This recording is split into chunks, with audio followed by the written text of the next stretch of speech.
Today's guest on the Winning Teams podcast is Liam Martin. Liam is the co-founder and chief marketing officer of TimeDoctor.com and Staff.com, which are tools that help manage remote employees. He is also the co-organizer of RunningRemote.com, which is the largest conference about remote workers that is held in Bali every year, and they really do attract a fantastic guests to come and speak about that. And that's the subject that I really want to talk to him about.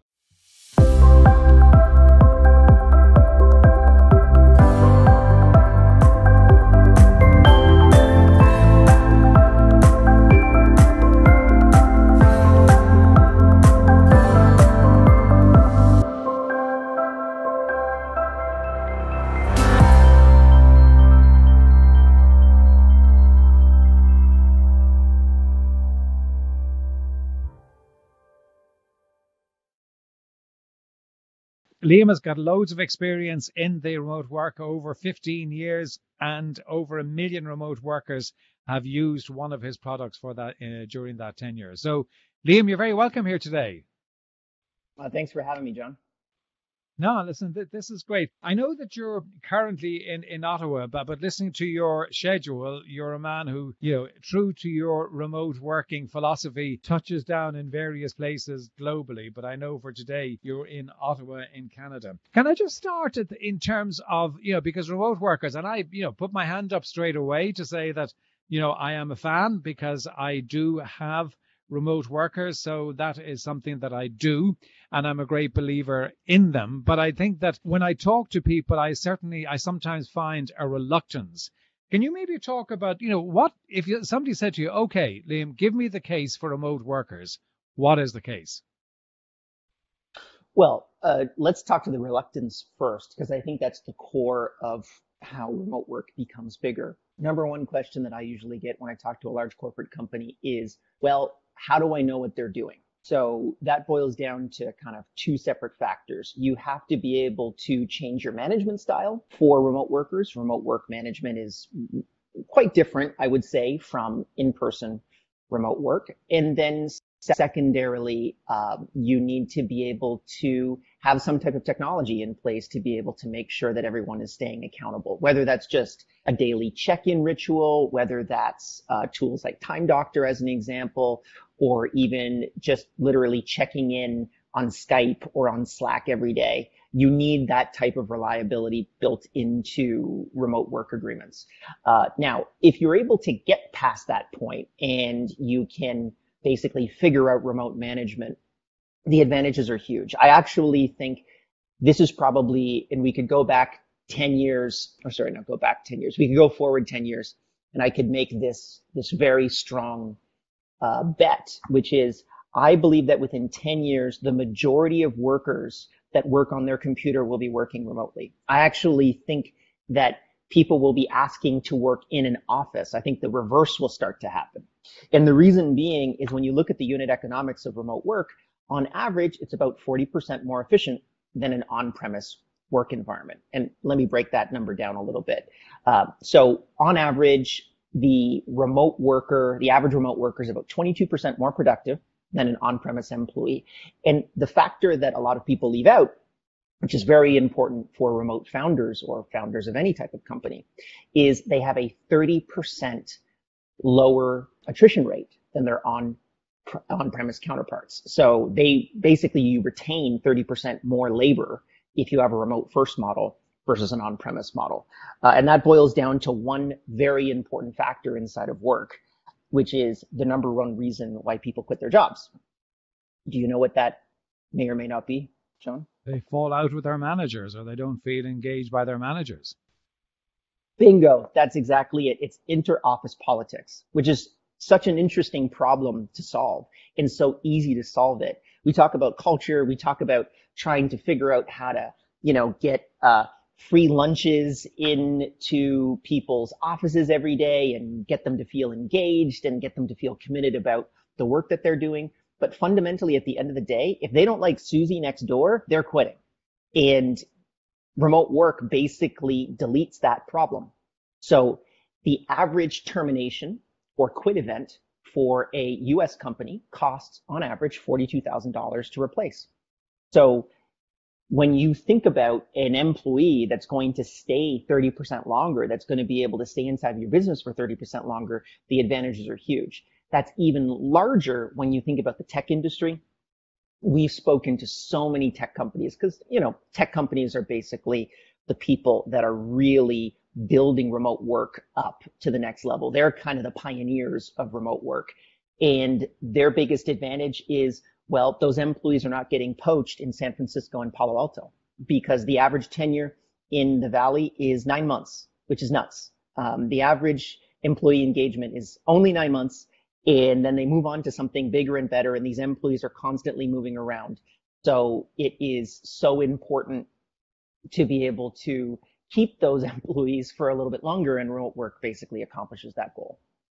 Okay. And just when you're talking about remote workers, where are you talking about having these remote workers based? So I'll give you an example of our personal company. We have approximately 100 remote employees, and they're located in 32 different countries all over the world. So we are hiring agnostic. So we're just trying to find the best talent. As an example, I just hired a customer success rep before we jumped on this call. She spent 7 years in Toronto, Canada. Then she moved to Belgrade, Serbia. She's been in Belgrade for the past 2 months, and she's going to be working for us full time out of Serbia. We don't care where we find the person. We just care that the person is good at their job. Our concept is, let's just not hire the best person in Toronto. Let's hire the best person. Stop. Okay. And just going back to what you're saying about productivity, because I certainly, I find that fascinating as to why do you think that the productivity is that much higher? What percentage higher did you say it was than the in-house? On average, there was a massive study that was done with call center agents. And that's a really great kind of group to work with because they, in essence, all do the same thing, calling and closing deals. And they saw a 22% productivity with an N of, I believe, the study was 20,000 people, and they took a department of 2,000 people remote. Okay. So why do you think that the productivity, other supporting studies as well? Yeah, sorry, Liam. Why do you think that there is the productivity is that much higher with remote workers? Because in some ways, when you talk to people who haven't had experience, and I said I have had experience and it's been very good, but they say, oh well, I won't be able to keep an eye on them. I won't see what they're doing, and I don't know whether I'm going to get the productivity. But your figures make a lie out of that fear. So why do you think they are that much more productive? So first off, have you ever been to the Philippines before? You said you had some people in the Philippines. Yes, I have. Okay, so the average jeepney ride for your average Filipino worker is 2 hours and 15 minutes one way to work. So Wow. on average, they spend over 4 hours commuting. You immediately delete that time if they can work from home, or more importantly, if they can just simply walk 5 to 10 minutes to a co-working space, which is actually what we do with our people that are in the Philippines. So number one, there's a massive transportation advantage. The commute has been, in essence, deleted from their workday. Secondly, to that, the ability for them to work kind of on a flex time schedule. So this concept of like the 9 to 5 really grew up with the Industrial Revolution.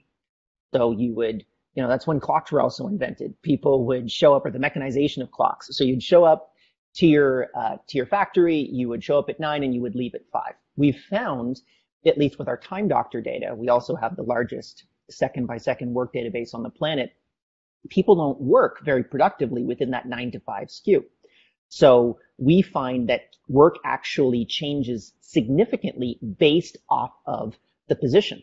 So a developer might work very differently from a salesperson, as an example, or a customer support person, or a customer success person, or a marketing person like me. Being able to optimize for that allows them to really get huge gains in overall productivity. We have a saying in the company, which is, we want people to work wherever they want, whenever they want. And once you can actually achieve that, you achieve so much more freedom in your work, and that also boosts productivity. And when you look at your the market that you operate in, I mean, who who's in the market for actually looking for remote workers? Is it everybody? Is it specific industries? Is it specific type of work? So historically, it has been tech, which is obvious because working from a computer is where you would need to put the majority of your time for remote workers. But we do see this starting to expand out into the kind of larger work realm. We had someone that came to running remote last year, which was only a few months ago, and he pours concrete foundations in Chicago. So he has like 4 concrete foundation crews. And what he's trying to do is he has 40 people that are doing call center work and are also prepping leads and prepping contracts for these foundations.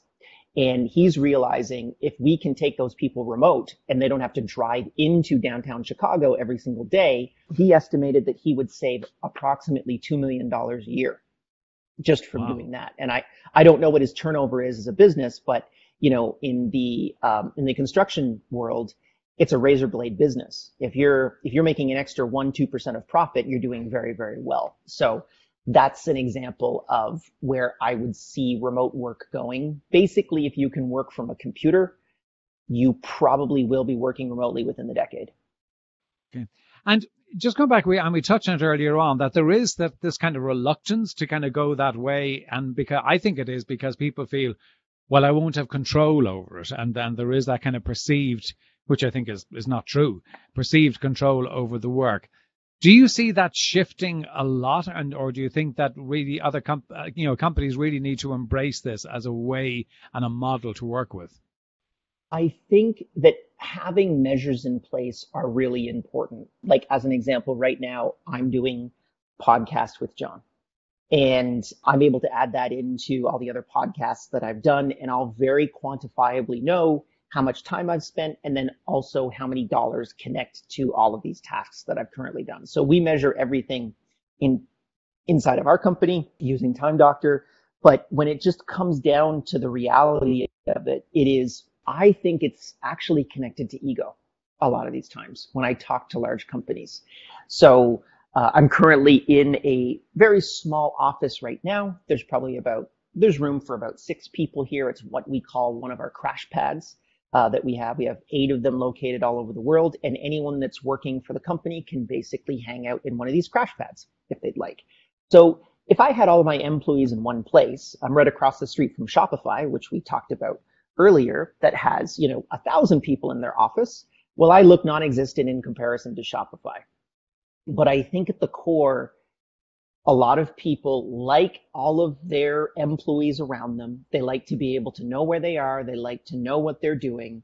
And at the end of the day, that doesn't help their overall productivity. We usually talk to people and say, do you want to feel good about your business, or do you actually want to have a more productive company? Because those are sometimes 2 very different things. So I think when it comes down to ego and having a cool desk, cool corner office, in a lot of these tech companies they've got all of these beautiful loft spaces and all that kind of stuff. At the end of the day, honestly, you don't need all that stuff. And your employees also don't need all that stuff. If they can go remotely, they would trade all the free lunches on the face of the planet for remote work opportunities. Okay. And when you look at I think one of the challenges that people feel exists is that how do you manage a remote team? I mean, I'm not saying that managing people who are, kind of under your nose is easy, because it clearly isn't. But how do you, it is another dimension to actually have them, geographically removed from you and probably geographically removed from each other. So I think there's 2 things, communication and process documentation. Most remote companies have to act like large companies very, very quickly. So small companies of maybe, let's say, 10 to 20 headcount have to act like a 200 headcount organization. And that basically means you have to take all your processes, you have to document them, digitize them, and be able to communicate them quickly and easily to everyone inside of your organization. We do that with Google Docs. You can use a tool called Trainual that we really like, that we use quite a bit. But it basically means all different procedures inside of the business, regardless of where they currently are located in a particular place where any employee can go and access them. So if you go into our back-end documentation, you'll be able to know, hey, how do I sign my email properly, as an example? There's a procedure for that. The reason being is about 4 years ago, we had someone who was a very devout Roman Catholic and would write a Bible verse in her signature. We had an atheist that was responding through customer support and basically took a strip off us. So then we added that new procedure saying, here is what you can say in your signature and you can't say in your signature. So those types of things you need to actually document, because inside in an office, what we call an on-premise model, that information exists, but it exists in the ether. So you would say, oh, well, how do you do this? Suzanne knows. Go talk to Suzanne about it. Well, no, you need to take what Suzanne knows, put it on a piece of paper, turn that paper into a digital piece of paper, and then allow everyone in the organization to have access to it. Yeah. The second it's thing interesting you should say that, because I think a number of years ago, I remember somebody challenging me about my own business and said, have you all of the processes for everything that you do? Have you it all mapped out? And I was kind of, not really. No, it's kind of in my head. It's probably in a couple of other people's heads. And it was really kind of hammered home the importance of doing that. And where it became so valuable is that when the whole process of GDPR came in, was last year, and the need to have everything mapped out, we had done the work and we had already completed the work, but also not just for the GDPR, but also for the fact that every single thing that we do, there is a process for it and we've mapped it out. Yes, you can look at augmenting it, you can look at improving it, but for pretty much everything you do, and you keep on adding to it. So it's never ever ending. So, I mean, one is the communication and having the process, but then the other part is, how do you create the culture and get shared values of people to work through the similar values, that similar, and share the culture of it, because that's a huge part of team effectiveness. And it also, I mean, culture, as you well know, Liam, has a great impact, positive impact on results that teams actually produce. Yeah. So I think when you talk about culture, and we use this word a lot, and I want to get very specific on what culture means to me. They are things that we do that seem odd or peculiar or weird to others. So it's our unique way that we work. As an example, we work remotely. We believe in documenting everything. We believe in measuring everything inside of the business. That's something that's quite odd and weird. A lot of companies don't do that. So when we go down to our core mission statement, which any new hire, because I'm just hiring this new person today, they will actually get a couple posters. One of them will be our mission statement, the breakdown of that mission statement. So we unpack that single statement and then we break it down into smaller pieces. We require that it's up in their office. And then we also have our three customer avatars and what they represent. And those are also posters too, and we put them up. And people are quizzed on that all the time to understand the mission. We also do team retreats every single year. So we make sure that once a year, everyone that works for us flies to one particular place. I believe this year we're going to be doing Goa in India. And we basically sit down for 2 weeks and we really kind of look at the last year and then assess and try to figure out what we're going to do for the next year. And that's where we spend a lot of our time syncing up in terms of culture, understanding who is actually really committed to building the business, who is doing this for more than just a paycheck, who is doing this because they really enjoy what they're doing and they believe in the core mission statement of the company. If people don't believe that, we try to get them out as quickly as possible. Right. Interesting, because I was interviewing John Rossman, who's ex-Amazon, very recently, and he's written a book about Amazon. And one of the things that he was talking about that they do is that at the beginning of every meeting, they restate the company's mission just to keep it front and center. of the organization. And I just thought that was really powerful. And what you're talking about is kind of similar to that, but I think it's really keeping that very much to the forefront of people's minds, so that it gets integrated into their way of thinking, but it also gets integrated into their mindset.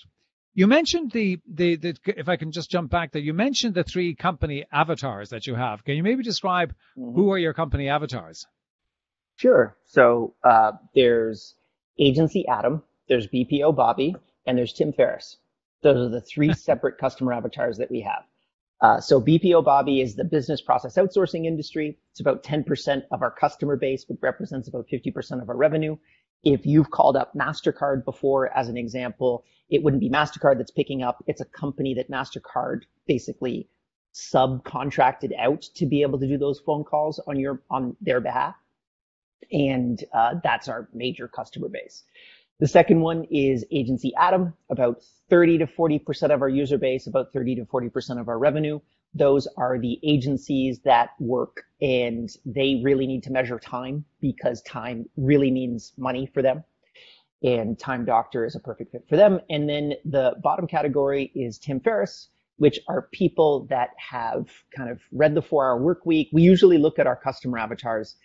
What have they consumed that's very unique to them and not to others?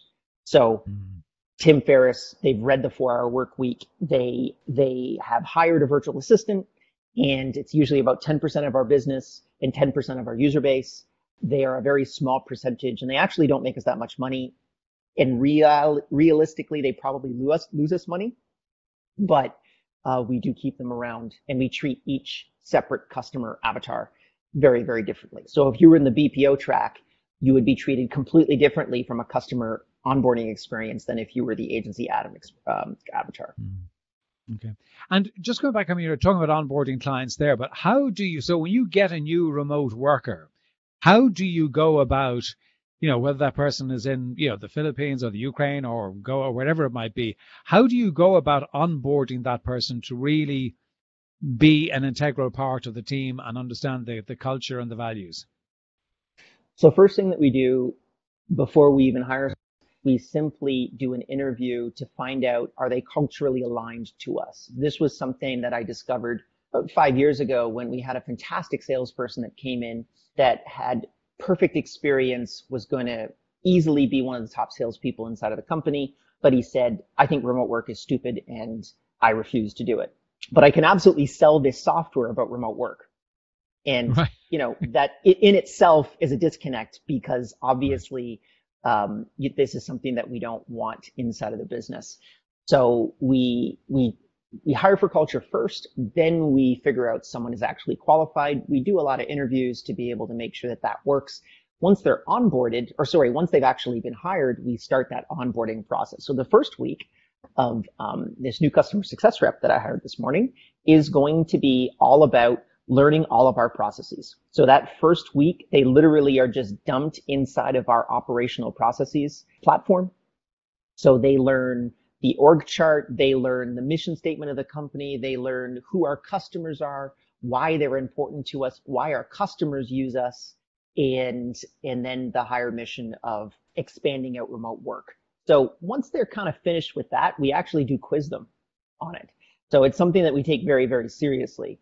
And I think that one of the most difficult decisions you need to make as a business owner is I kind of break people down into 4 categories.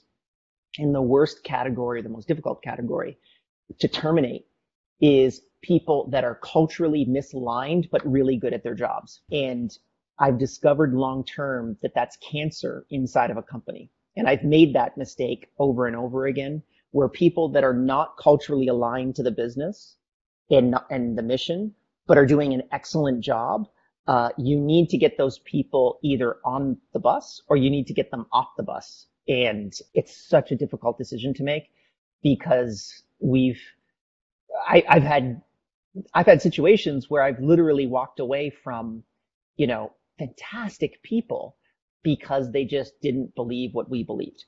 And Yeah, so important to be able to make those types of decisions. The decision that you know is right in your gut, but logically you think to yourself, "Oh, this is ridiculous. I'm not going to fire the best salesperson in the team.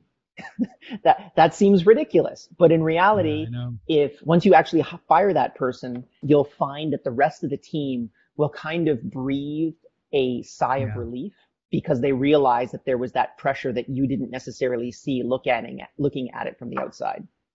Yeah, I think you are so right. I think that, I always say people are great boss watchers. And if they're looking Mm. at you as the boss and they know that you're tolerating, a behavior that is not acceptable and that you say is not acceptable, even if the kind of the sales figures or whatever it might be are kind of off the charts. But they're trying to say, well, are you actually going to be consistent to your values? And what you're saying there is that you are being consistent to your values. But it's so important for the people who are in the organization to see you making that sort of decision. Can I ask you before before we go? I'm just fascinated. You're sitting in Ottawa and you've got a map Mhm. of Europe behind you. Maybe you might just share with us exactly what that is about. We're taking Europe. We're taking more specifically Eastern Europe. So internationalization has been something that we've done over the last year. And for those that are thinking about it, depending upon where you're at, we have about 10,000 companies that we work with right now. Internationalizing will easily add 20 to 30% inside of your business overnight. And it's been a long process to be able to get to that point. But now that we have the framework in place, we're translating into, I believe, 22 different languages. And it's been absolutely gangbusters for us because then an entirely new market gets access to your product on an intimate level in their language. Absolutely fantastic. Liam, before I ask you to how people can get in touch with you and where they can go, two questions I ask everybody. A book that they have read that has had an impact upon them.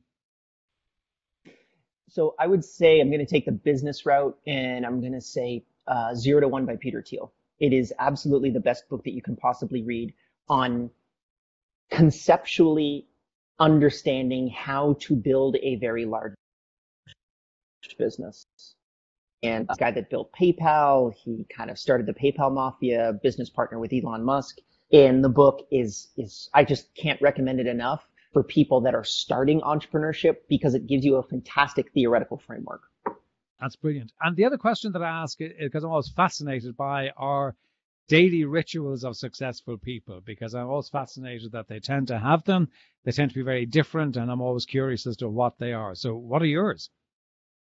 Sure. I mean, I'm a little weird in that sense. So like I have about 30 of these t-shirts that I currently have, which is with our company logo on it. I wear this every single day. I have the same type of jeans. I have about 20 pair of these jeans. I basically wear the same thing every single day. It allows me to reduce decision making.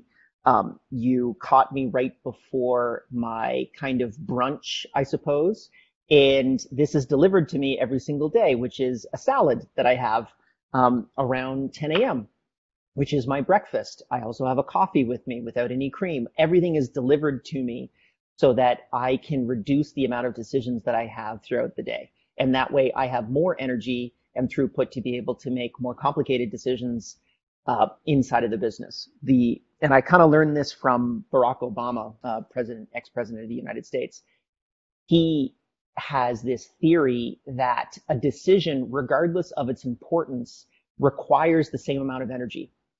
So choosing what you're going to wear is just as taxing on your mentality as deciding whether or not you're going to build a separate sales department, as an example. Yeah. So he tries to free up as much of his energy to make important decisions by deleting less important decisions. And yeah, I mean, this has been something that I've started a couple of years ago, and it has been absolutely amazing. A couple other things I would really do as well. Exercise every day, regardless of whatever it is, some type of physical activity. Get to the point in which you're sweating. So sweat every day is a really important tenet by a friend of mine who is a fantastic entrepreneur. And I would also say being very methodological in the way that you deal with decision making. So any decision that I have, I have like a critical thinking kind of framework that I put all of my thoughts through. And it's been, once I've set up all of these processes inside of my own mind, it has quadrupled my personal productivity. Fascinating. Absolutely fascinating. Liam, thank you so much for coming on. It's been a real pleasure. I know the audience will get so much out of it, not just in terms of the remote worker, but also the insights that you give to how people can really leverage their business. So where can people get in touch with you? Sure. So go to timedoctor.com if you want to check that out, and scream my name to any customer support agent and I shall appear. And runningremote.com, obviously, if you want to check out the conference. The other platform where I think we could have a more intimate conversation, and this is something that I've started only recently, is YouTube. So if you go to youtube.com/runningremote, I think that YouTube is one of the least distracting forms of social media possible, because you only focus on one thing at a time. So you're not constantly bringing in different images. You have more focus. And I actually have deleted all other forms of social media off my phone. Only YouTube right now, because it is, and it's a completely separate podcast, but I think I call that the distraction economy. And you need to stay focused on what you're doing and not get distracted. They spend trillions of dollars trying to distract you from your goal. So let's focus on stuff that's actually going to make us smarter. I think YouTube is one of the best spots. Brilliant. Well, listen, that is fantastic. Liam, thank you so much. I'd love for us to come back and have another session, because I think there's plenty for us to talk about. But for the moment, thank you so much for being a guest on the Winning Teams podcast. I really appreciate it, and I know the audience will find great value in it. Thanks for having me.